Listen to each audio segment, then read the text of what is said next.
My Rows and Piles of Coins, written by Talawa M. Malel, illustrated by E. B. Lewis.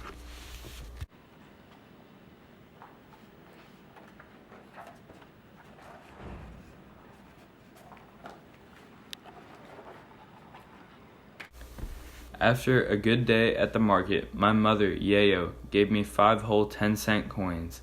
I gaped at the money until Yayo nudged me. "Saruni, what are you looking for? Go and buy yourself something." I plunged into the market. I saw roasted peanuts, chapati, rice cakes, and sambusa. There were wooden toy trucks, kites, slingshots, and marbles. My heart beat excitedly. I wanted to buy everything, but I clutched my coins tightly in my pocket. At the edge of the market, I stopped. In a neat, sparkling row stood several big new bicycles. One of them was decorated all over with red and blue. That's what I would buy. For some time now, Murete, my father, had been teaching me to ride his big, heavy bicycle. If only I had a bicycle of my own. A gruff voice startled me. "What are you looking for, little boy?" I turned and bumped into a tall, skinny man, who laughed at my confusion. Embarrassed, I hurried back to Yayo. That night, I dropped 5 10-cent coins into my secret money box. It held other 10-cent coins Yayo had given me for helping with market work on Saturdays. By the dim light of a lantern, I feasted my eyes on the money. I couldn't believe it was all mine. I emptied the box, arranged all the coins into piles and the piles into rows. Then I counted the coins and thought about the bicycle I longed to buy. Every day after school, when I wasn't helping Yayo to prepare supper, I asked Murete if I could ride his bicycle. He held the bicycle steady while I rode around, my toes barely touching the pedals. Whenever Murete let go, I wobbled, fell off, or crashed into things among the coffee trees. Other children from the neighborhood had a good laugh watching me. Go on, laugh, I thought, sore but determined. Soon I would be like a cheetah on wheels, racing on errands with my very own bicycle.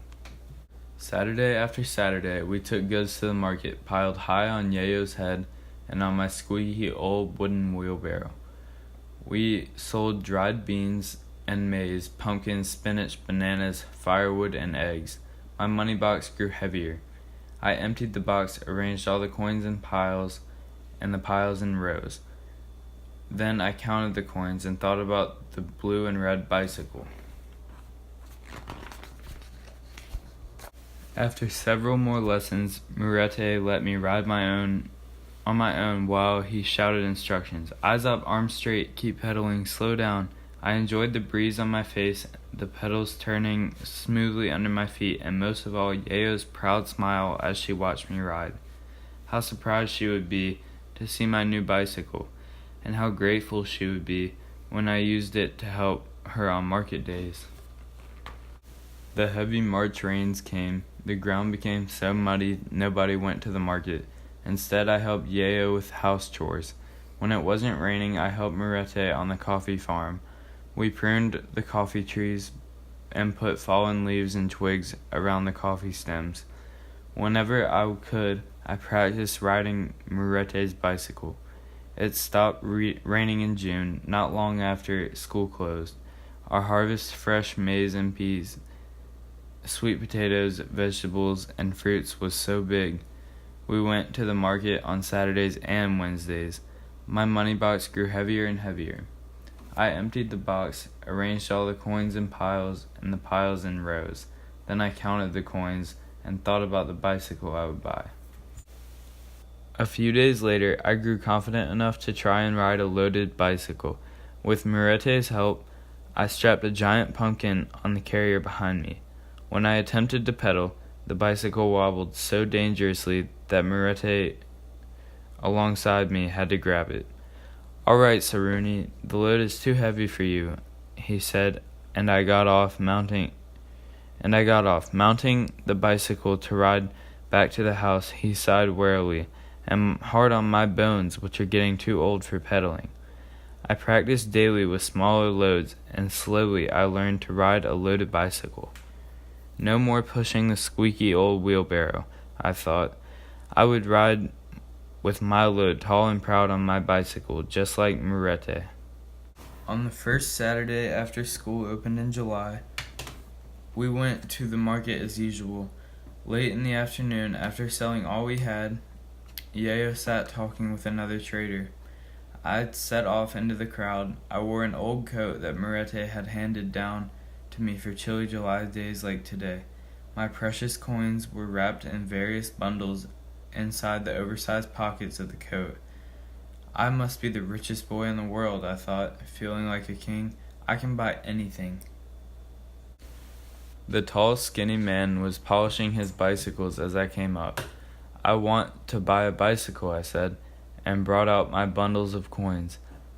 The man whistled in wonder as I unwrapped the money carefully on the table. How many coins have you got there? Proudly, I told him 305.